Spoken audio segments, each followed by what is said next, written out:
반갑습니다. 업종별 ESG 이슈에 대해서 소개를 해드리겠습니다. 저는 김현식 경영지도사라고 하고요. 지금 우리 중소기업의 ESG 경영을 현장에서 지원하는 활동을 수행하고 있습니다.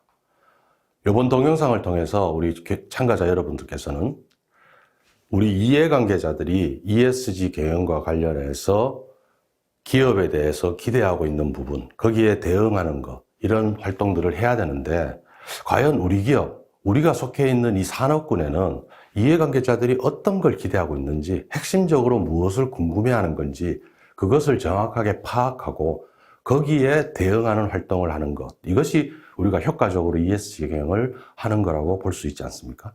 그런 측면에서 내가 속해 있는, 우리 회사가 속해 있는 산업에서 중요하게 이해관계자들이 요구하는 이슈에 대해서 컴팩트하게 살펴보도록 하겠습니다. 오늘 소개해드리는 자료는 SASB, SASB라고 있는데요. SASB라는 국제적으로 통용되고 있는 공시 기준에서 가이드하고 있는 내용을 기준으로 우리 담당자 여러분들께 설명을 해드리도록 하겠습니다. 자, 업종별 ESG 이슈에 대한 얘기를 들어가기 전에 이번 동영상을 통해서 우리 담당자분들하고 공유하고 싶은 핵심적인 키워드는 바로 전략이라는 단어입니다. 전략. 우리 회사 생활하면서 전략이라는 단어 상당히 많이 씁니다. 경영 전략이 어떻다, 중장기 전략 과제가 어떻다, 시장 전략을 어떻게 가져갈 거냐, 고객 전략을 어떻게 가져갈 거냐, 이런 얘기들 많이 씁니다. 그러면 전략이라는 단어의 뜻은 뭘까요?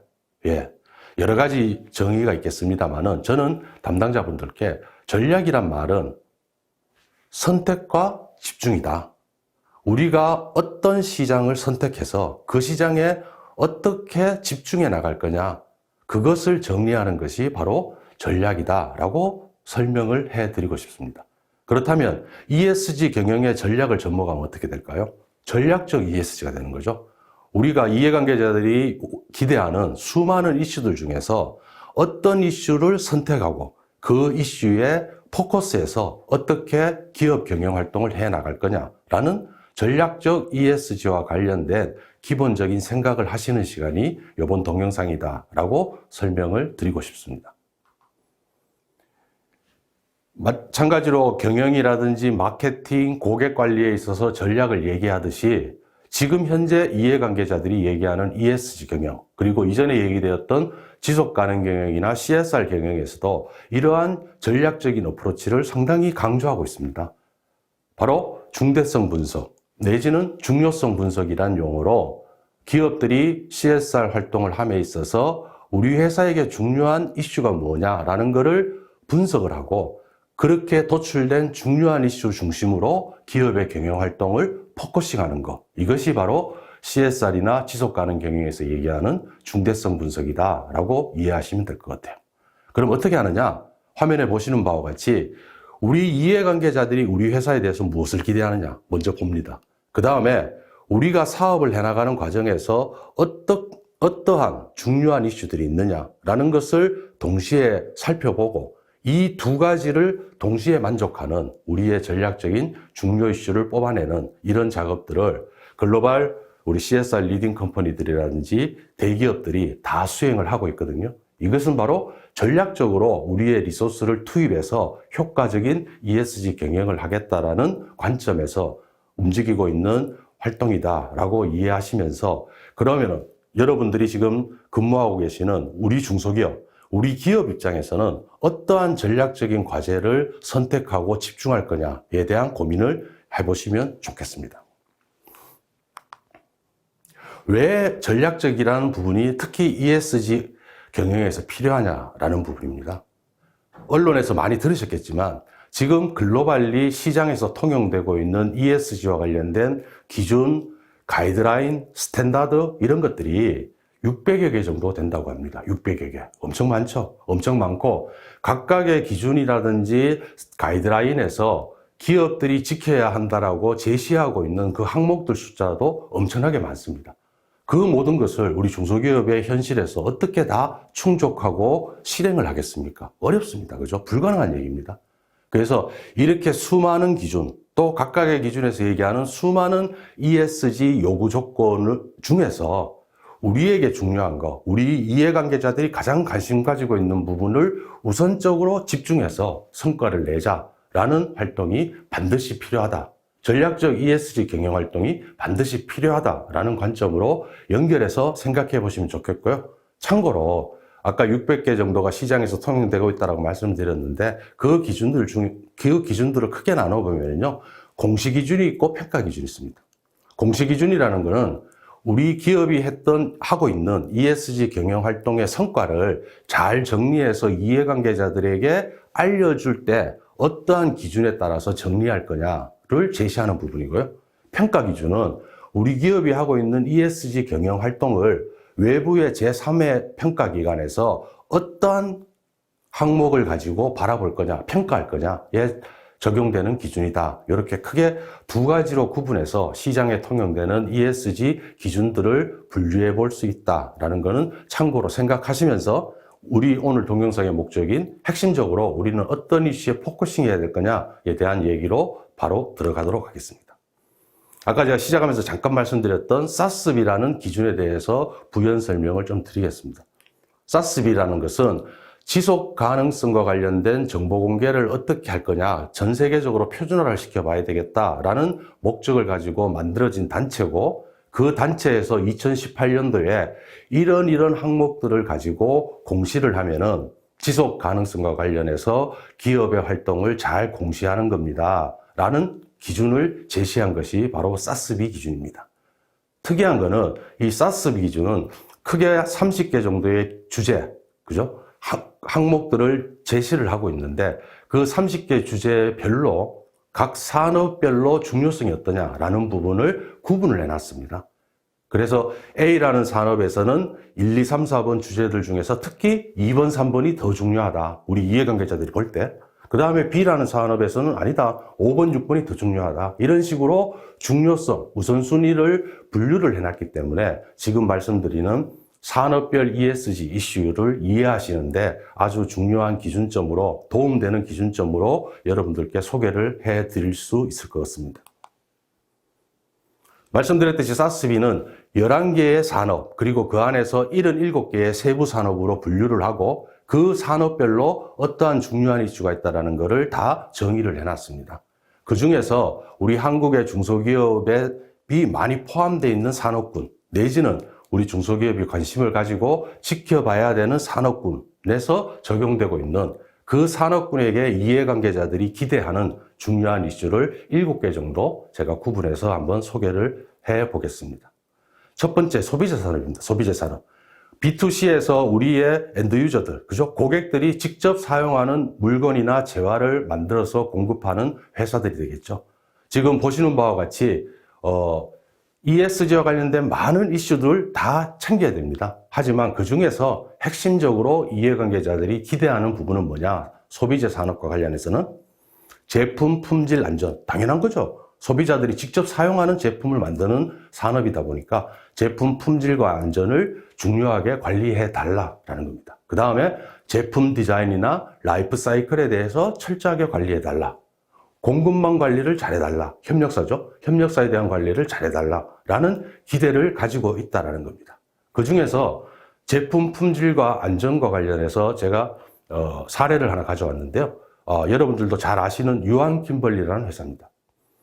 꽤 오래전부터 우리 강산 푸르게라는 일종의 사회공헌 프로그램이죠. 그죠? 사회공헌 활동을 오랫동안 해오면서 우리나라 내에서 존경을 받고 있고 이해관계자들 지지를 받고 있는 그러한 아주 좋은 기업이죠. 유한 킴벌리가 앞에서 제가 말씀드렸던 ESG 활동을, ESG 경영을 함에 있어서 이러한 중요성 분석을 자체적으로 진행을 했습니다. 그 결과 지금 보시는 바와 같이 우측 상단에 우리 이해관계자들도 중요하게 생각하고 있고 우리 회사 기업 경영에도 중요한 의미를 갖는 핵심 요소가 가장 중요한 이슈가 뭐다라고 지금 되어 있습니까? 제품 안전으로 되어 있습니다. 당연하겠죠, 그죠? 유한 킴벌리 하면 대표적으로 언뜻 떠오르는 제품이 뭐가 있습니까? 기저귀입니다, 기저귀. 우리 애기들이 차고, 그 다음에 요즘은 이제 실버 계층을 위한 기저귀까지도 유한 김벌리가 생산하고 있거든요. 어린애기들이 차는 이 기저귀가 안전이라든지 우리 어린애들의 건강과 관련해서 문제를 일으킨다. 큰일 나죠. 예. 다른 모든 걸 제껴두고 여기에 집중해서 ESG 경영을 하는 것이 유한 김벌리로서 핵심적인 과제가 될 수밖에 없다는 겁니다. 이렇게 우리의 본연의 사업, 우리의 비즈니스 모델을 기준으로 이해관계자들이 기대하는 부분, 가장 중요하게 생각하는 부분을 정확하게 파악하고 그것을 우리의 경영활동에 접목하는 것, 이것이 바로 ESG 경영이다라고 정리를 해보실 수 있겠죠. 두 번째, 금융산업입니다. 금융산업은 우리 중소기업들 중에는 금융산업 하고 있는 업체가 거의 없죠? 제가 볼 때는 없는 것 같은데? 예. 그래서 해당은 안 되지만은 관심을 갖고 보셔야 됩니다. 왜? 우리 중소기업이 회사를 운영하는 과정에서 자금이라든지 이런 측면에서, 파이낸스 측면에서 금융기관의 도움을 받거나 이렇게 거래를 하거나 커뮤니케이션 할 일들이 많습니다. 그죠? 대부분 도움을 받아야 되잖아요. 그 도움을 받아야 되는데 금융산업에 있는 회사들, 그러니까 은행이나 이런 금융회사들이 되겠죠. 은행과 같은 금융회사들이 이해관계자로부터 어떤 요구를 받고 있고 어떤 기대를 받고 있고 그 기대에 부응해서 금융산업의 회사들은 어떤 활동을 하고 있는지를 정확하게 알고 금융기관과 커뮤니케이션 하실 필요가 있겠다. 그러면 더 훨씬 더 효과적으로 금융기관과 금융거래를 하실 수 있겠다라는 측면에서 이 사례를 한번 들어보시면 좋을 것 같아요. 금융산업에 대해서 이해관계자들이 핵심적으로 기대하거나 요구하는 부분은요, 판매 관행, 제품 표시 이런 겁니다. 그죠? 예. 금융상품 출시하면서 허위 표시하면 안 되잖아요. 그런 얘기입니다. 그 다음에 제품에 대한 디자인, 그 다음에 사업 윤리, 그죠? 그리고 마지막으로 시스템적으로 리스크 관리를 해라. 우리 옛날에 2008년도에 전 세계 금융위기도 있었지만은 금융회사가 리스크 관리를 제대로 못하면은 전 세계 사람들에게 엄청난 피해를 입히는 사업이잖아요. 그죠? 산업이잖아요. 그러다 보니까 시스템적인 리스크 관리를 이해관계자들이 핵심적으로 요구를 하고 있다는 겁니다. 지금 사례로 보여드리는 신한금융그룹과 같이 이러한 이해관계자들의 기대, 그리고 그들이 가지고 있는, 그들이 수행하는 사업의 본질적인 특성을 감안해서 신한금융그룹은 ESG 인게이지먼트라는 이름의 활동을 하고 있습니다. 뭐냐? 그들이 금융투자를 하거나 금융거래를 할 때 사회적으로, 환경적으로 위험이 있거나 아니면 반대로 기회가 있는 그런 부분들을 충분히 반영을 해서 금융거래를 하겠다라는 겁니다. 그것을 바로 ESG 인게이지먼트라는 이름으로 신한금융그룹은 ESG 경영을 하고 있다는 거죠. 이러한 은행들의 접근 방법의 결과물로 요즘 어떤 것들이 나오느냐 하면은 신한금융뿐만이 아니고 우리나라의 큰 은행들이 ESG 성과를 평가해서 기업에 대출을 하는 과정에서 금리를 인하해주는 이러한 상품들이 작년부터 올해 지금 많이들 나오고 있습니다. 우리 회사가 중소기업인데 금융회사로부터, 은행으로부터 대출을 받아야 돼요. 그런데 우리가 ESG 경영을 평소에 제대로 좀 관리를 하고 실행을 하고 있었다라고 하면은 은행이 대출 과정에서 우리 회사의 ESG 활동 성과를 평가를 하고 자기들의 기준에 부합한다라고 판정이 되면 우리가 대출받는 그 자금에 대한 이자율을 할인을 해준다는 겁니다. 그죠? 직접적으로 우리 중소기업에 영향을 미치고 중소기업이 활용할 수 있는 부분들이 금융산업에서 일어나고 있다. 금융산업의 그러한 변화는 출발이 이해관계자들이 금융산업에 대해서 이러한 기대를 가지고 있다라는 그 부분에서 출발한다라는 것을 연결해서 우리 담당자분들께서 이해를 하시고 향후에 회사의 기업을 운영한다든지 또 여러분들이 업무를 하는 과정에서 활용할 건 또 활용하셔야 되잖아요. 그죠? 이러한 환경의 변화를 많이 활용하시면 좋겠다라는 말씀을 드립니다. 세 번째, 식품음료 산업입니다. 식품음료 산업은 뭐예요? 우리의 먹거리입니다. 마실거리. 그죠? 소비자들의 건강에 직접적으로 영향을 미치는 부분이에요. 그죠? 생명에 직접적으로 영향을 미치는 부분. 그러다 보니까는 지금 보시는 바와 같이 환경 쪽에서 온실가스 배출을 줄여야 된다, 에너지를 줄여야 된다, 물을 깨끗하게 써라, 폐수 관리를 잘해라, 이러한 기대 사항도 있지만은 핵심적으로는 소비자의 복리, 소비자의 건강과 생명을 포함한 소비자들의 복리를 어떻게 잘 보호하고 확장해 나갈 거냐, 강화해 나갈 거냐, 이 부분이 식품 음료 산업에 거는 이해관계자들의 가장 핵심적인 기대 사항이고 식품 음료 산업에서 사업을 하고 있는 모든 기업들이 우선적으로 대응해야 되는 ESG 이슈다라고 연결해서 정리를 해보시면 좋을 것 같아요. 제가 사례로 갖고 온 기업은 풀무원입니다. 잘 아시죠, 그죠? 풀무원은 ESG 전략 과제를 이렇게 도출했습니다. 기본 바탕으로 친환경을 얘기하고 있습니다. 그죠? 예. 우리가 생산하고 판매하는 모든 먹거리들은 친환경을 기반으로 한다. 그러면서 두 가지의 방향, 바른 먹거리, 그죠? 식생활 측면에서의 바른 먹거리, 그리고 그걸 통해서 우리 국민 개인이나 우리나라 사회 전체가 건강하게 생활하는데 우리 풀무원이 기여하겠다라는 ESG 경영과 관련된 전략 과제, 전략 방향성을 도출해놓고 경영활동을 집중하고 있다는 겁니다. 네, 말씀드렸던 식품 음료 산업에 대해서 이해관계자들이 기대하는, 중요하게 생각하는 부분을 반영을 한 그러한 ESG 전략 과제다라고 연결해서 생각해 보실 수 있을 거예요. 네 번째, 인프라 산업입니다. 인프라 산업, 뭐 건설이라든지 이런 것들이 다 포함된 거죠. 여러분들 건설이나 인프라 이렇게 생각하면은 가장 먼저 떠오르는 이슈가 뭡니까? 언론에서도 많이 이렇게 이슈가 되고 있는 게 뭘까요? 어떤 주제일까요? 네, 결국에는 현장에서 종업원들이 안전하게 위생적으로, 그죠? 사고 없이 일하는 겁니다. 그런 것들을 회사가 어떻게 잘 만들어줄 거냐라는 부분에 대한 이해관계자들의 관심이 가장 많은 거예요. 그거부터 충족시켜야 되겠죠. 그래서 지금 사례로 보시는 두산 인프라코어 같은 경우에도 다른 건설이라든지 인프라 회사들과 마찬가지로 사업장 안전에 대한 리스크를 사전에 점검하고 예방하겠다라는 부분을 가장 핵심적인 ESG 과제로 도출을 해놓고 필요한 활동을 하고 있습니다. 임직원들에 대한 지속적인 교육을 시킨다거나 사업장에서, 현장에서 위해 요소들을 발굴을 해서 사전에 제거하고 예방을 해준다든지, 또 안전과 관련된 국제 인증을 취득하고 그 취득하는 과정에서 우리 회사의 운영 시스템이나 프로세스를 좀 더 고도화시키고 좀 더 안전하게 만들어 나가는 이러한 혁신 활동들을 ESG 경영 관점으로 핵심적으로 진행하고 있다라는 사례로 보시면 될 것 같아요. 다음, 다섯 번째, 서비스 산업입니다.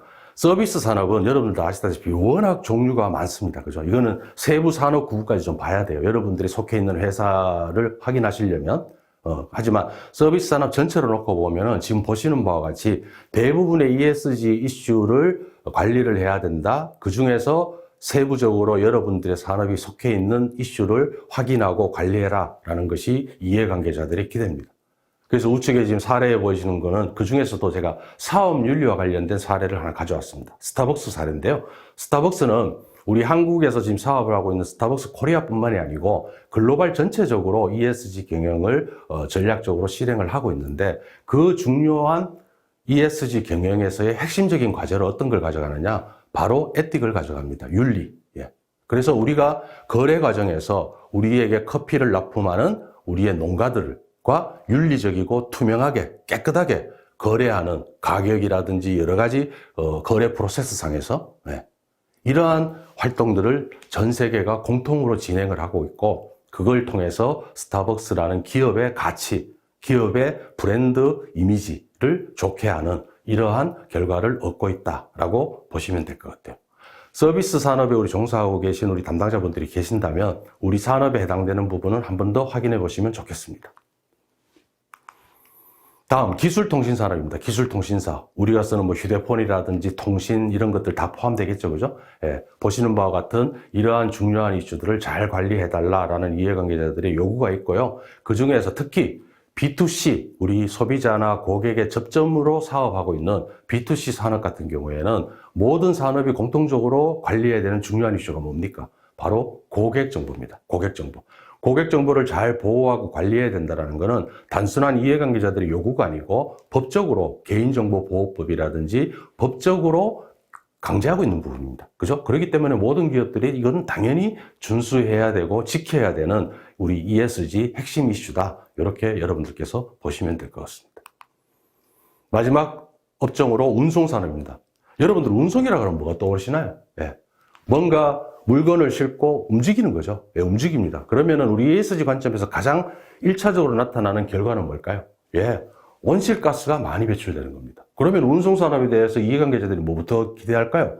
온실가스 줄여라. 예, 기후변화의 주범이니까. 이 얘기입니다. 예, 그래서 지금 CJ 대한통운 사례를 제가 갖고 왔습니다만은 CJ 대한통운뿐만이 아니고 모든 운송회사들은 온실가스 배출을 우리가 배송하는 과정에서 어떻게 줄일 거냐가 핵심적인 고민인 거예요. 그렇게 될 수밖에 없잖아요. 그죠? 예. 그래서 이런 식으로 우리가 일반 상식적으로 생각하는 그러한 이슈들이 결국에는 이해관계자들이 해당 기업에 기대하는 부분이다라고 여러분들께서 생각을 정리하실 수도 있을 것 같아요. 자, 동영상에 대해서 시사점을 한번 요약을 한번 해보겠습니다. 말씀드렸습니다. 전략적으로 ESG를 하셔야 됩니다. 모든 걸 다 할 수는 없습니다. 그러면 전략적으로 선택과 집중을 하는데 뭘 기준으로 할 거냐? 우리 산업에, 우리 회사에 중요하면서도 이해관계자들의 기대가 높은 이슈. 이 두 가지의 조건을 충족하는 게 우리 회사가 우선적으로 선택하고 집중해야 되는 전략 과제다라는 겁니다. 그러면 이러한 이 중요한 이슈에 대해서 어떻게 관리해야 될 거냐?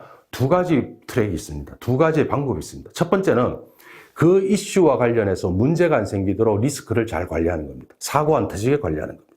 두 번째는 이러한 주제와 관련해서 우리의 미래 경쟁력을 확보할 수 있는 부분이 있다면 좀 더 적극적으로 미래지향적인 활동을 하는 겁니다. 예를 들어서 하나 설명드리면 먹거리입니다.